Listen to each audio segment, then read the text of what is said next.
Hello, wine lovers. Hi everyone. If you're new here, I'm Mairimo. And I'm Claire. Welcome to the Wine Safari. Yeah, so today, as the title obviously stipulates, we're talking about signature wines of the world. So some regions in the world, some wine producing regions in the world produce an only style that is particular to them. Yeah. And it's either because of how they make it or influences like climate and soils, and we'll get into that, into that. So an interesting thing to note is that with signature wines, the benefit here is the product itself, because it's known throughout the world and to come from a particular region. In terms of marketing itself, for the country it's easier. Yeah. Right. So the consumers are aware of that this style of wine only comes from here, so they only buy that style of wine from that particular region. Yeah. The downside to this is that knowing that this style of wine does best in a particular region, then any other wine that comes from that region is not taken as seriously. So they have to put more effort into marketing it and driving awareness if they're making other styles of wines. Yeah. But as long as it's a signature wine and it comes from a particular region, then you can't have it any other way. Yeah. Yes. So the first signature wine comes from the top 5 country in the production of wine worldwide, which is Argentina. And this grape that is used to make this signature wine is very important and impressive when it comes to Argentina. Right. And this grape is Malbec. So let us talk about Malbec. Originally, Malbec came from France. So it's a native of France. Yeah, of France, near the Cahors town. Is it the Cahors? Cahors. The Cahors. Those words usually we will write them somewhere here so that we don't mislead you with pronunciations. Yes. So in the Cahors town, they tried to grow it and to make sure that maybe at least they can make a single variety from it. But because of the climate there, which is very cold, it did not really do well. Right. And some winemakers thought that they could start growing it in Argentina. So it found its new home in Argentina in the early 1830s, where it started being grown, but it really did not do well at first. But started doing well probably in the early 2000s. Right. So as we say about now Malbec being grown in Argentina, it doesn't mean it's not being grown in France anymore. It's still being grown, but in small amounts. Especially because it's used for blending. Yeah. So the small amounts are now used in blending, and they cannot make any a single variety from it. Now Argentina grow Malbec in Mendoza. This is one of their provinces that carries 75% of the vineyards in Argentina. Right. And here it is where Malbec is really celebrated. It's one of the grapes that is really celebrated here. Right. So if you come across a Mendoza Malbec, you hit the jackpot there. True.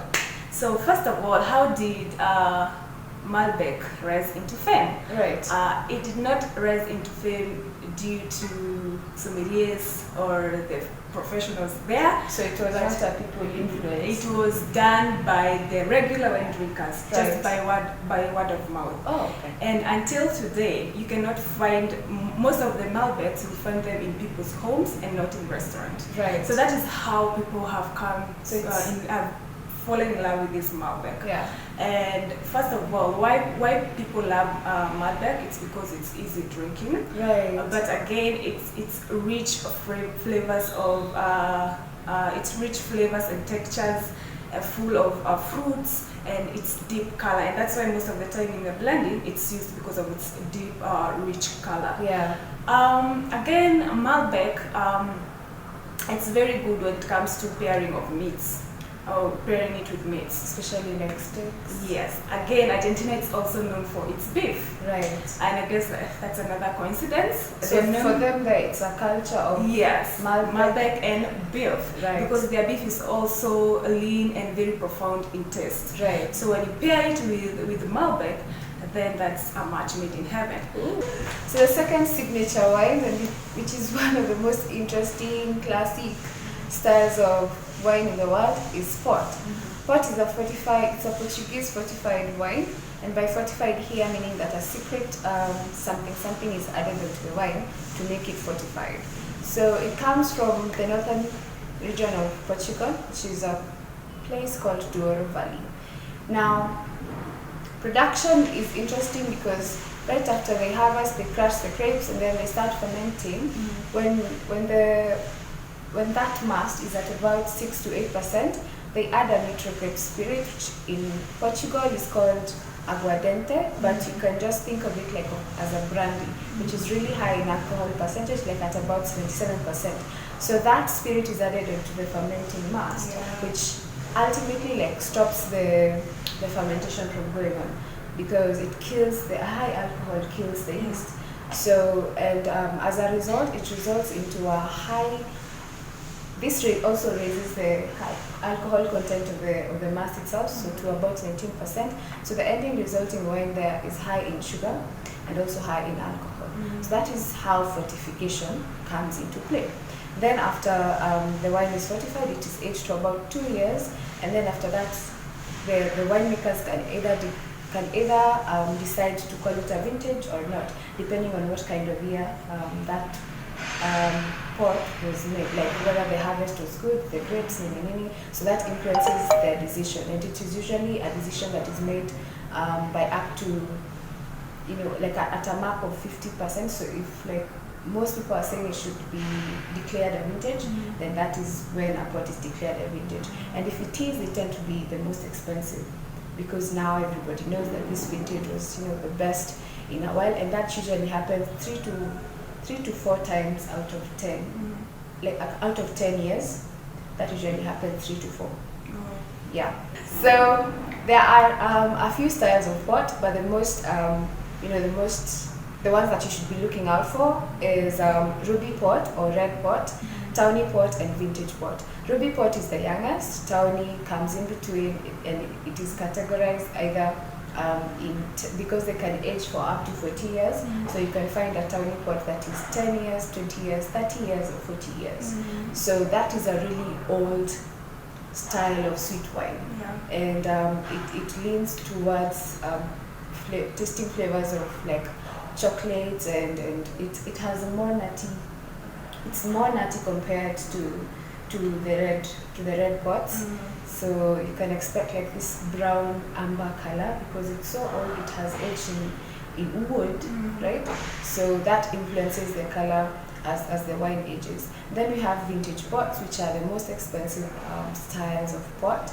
And the interesting thing here is that while a tawny pot ages in the barrel, a vintage pot will age for like 3 to 4 years in the barrel, and then the second long-term aging happens in the bottle. Right, so that's the difference, and that can go for up to 40 years. So if you come across a pot, you could either be having a tawny pot, which are the most common in the market here in Kenya.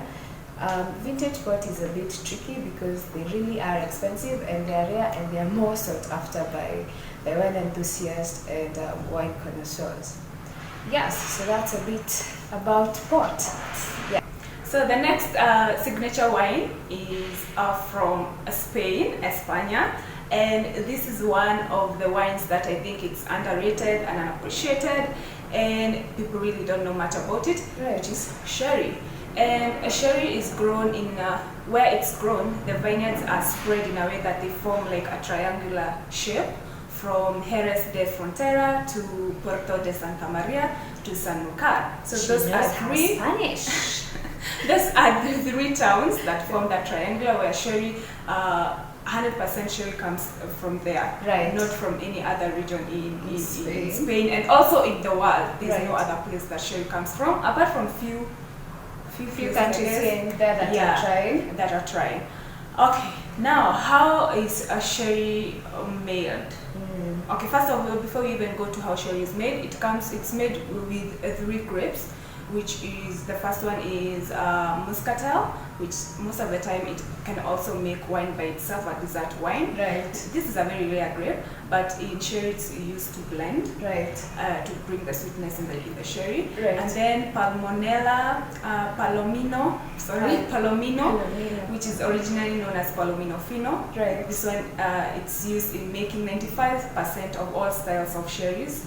And then we have the Pedro Jimenez. PX. Yeah, the PX, which is hand picked and sun dried. Right. And then it is usually used to make a sensational dessert wine, which is also known as Pedro Jimenez. Right. Now when it comes so it can make a single wine on its own. Yes. Yes. And now this one is a dessert wine. Right.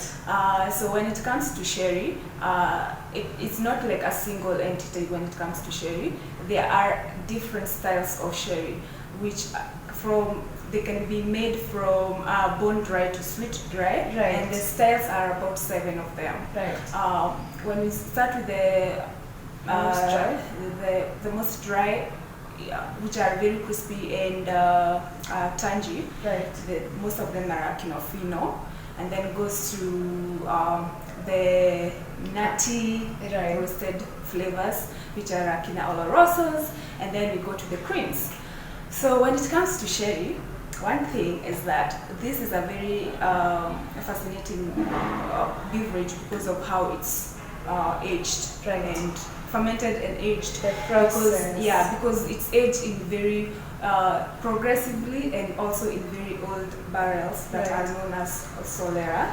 And when it comes to Solera, it's arrangements. They arrange the barrels, right. In rolls, right. Like they put the first roll, the second, and the fourth. It kind of passes the fifth rolls. So they go like from the oldest vintage to the youngest. Yeah. And first of all, before they even put them in the Solera, they first age them they ferment the wine from 6 to 12 to 1 year, right. 6 months to 1 year, so that now they can form the Solera. So when they form the Solera, when they bottle the wine by order. So when they get an order, they start by bottling the oldest vintage down there. Right. So they sip off some of the wine from the barrel, and they bottle and they sell, and then they refill with the other the second old. The next barrel, the second old, they refill it with it. So that's the system they use. Right. That way. So it's a mixture of vintages, and that is why it's very difficult to come up with a vintage of sherry. So most of the time you'll not see any vintage labeled on. So the next signature wine is a bit off in the cool lands, which is Germany, and that wine is none other than Riesling. So if you're having a bad day, Riesling is what you should get. So Riesling, when it comes to Rieslings from Germany, that is one of it produces the best styles of Riesling, and especially the best long aging styles. I mean, they can age so well, they give Chardonnays competition, because Chardonnay is also one of those wines, actually one of the main wines, styles of wine, that ages for 10 plus years. So Riesling also claims that reputation as well. And I think it's because of its high acidity. Right, so the balance between acidity and fruit characters allows it to age for a really long time, and it coming from Germany, which is a cool climate region, this really facilitates those characters, enabling the wine to age for so long. So when it comes to, people tend to avoid German wines because of their painful and a bit tricky labeling style. But once you get the basics, like what to look for on the label, then you're good to go. So something important to note about how they go about grading the quality of their wines, because they're very strict on that. And as you know, Germans are serious about their things. So what they do is that they're very specific in sugar levels of the grapes. So that is what helps them to grade the different levels of Rieslings. So the more natural the sugars in a grape, the finer that grape is graded. from way early from harvesting period. So they will go to during harvesting and check sugar levels of the grapes, and then that is where they grade what style of Riesling they will make, and that can range from the most dry to the sweetest, which are mostly used as dessert wines. So if you're looking for a Riesling, the most sweet is called Trockenbeerenschauslers, and the driest is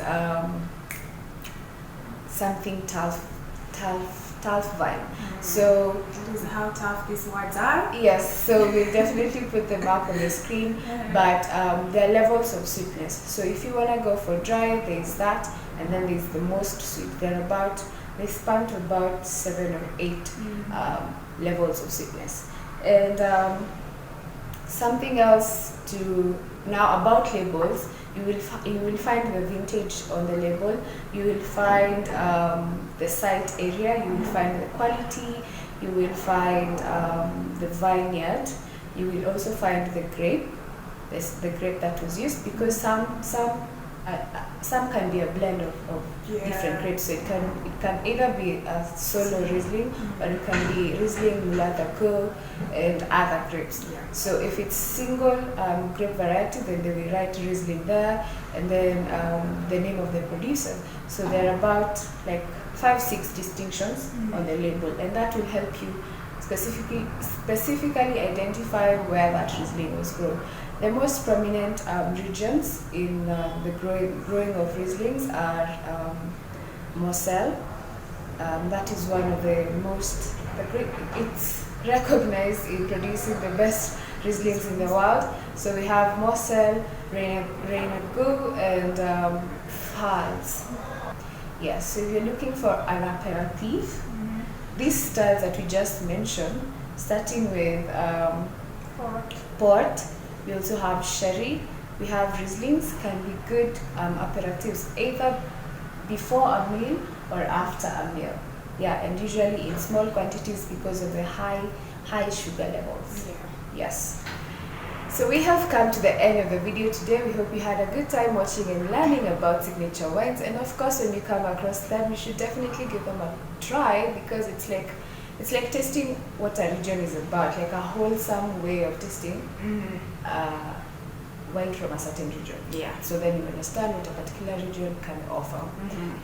Kindly refer to us to some of these wines that you have tasted, where you got them from, so that we can also as well try them. And if you haven't tasted any, we can do this journey together, where we find one, we can taste it together and tell you our thoughts. Make sure you check out our videos every Mondays and Thursdays, and don't forget to take care of your wine. Always take care of your wine. Bye. Adios.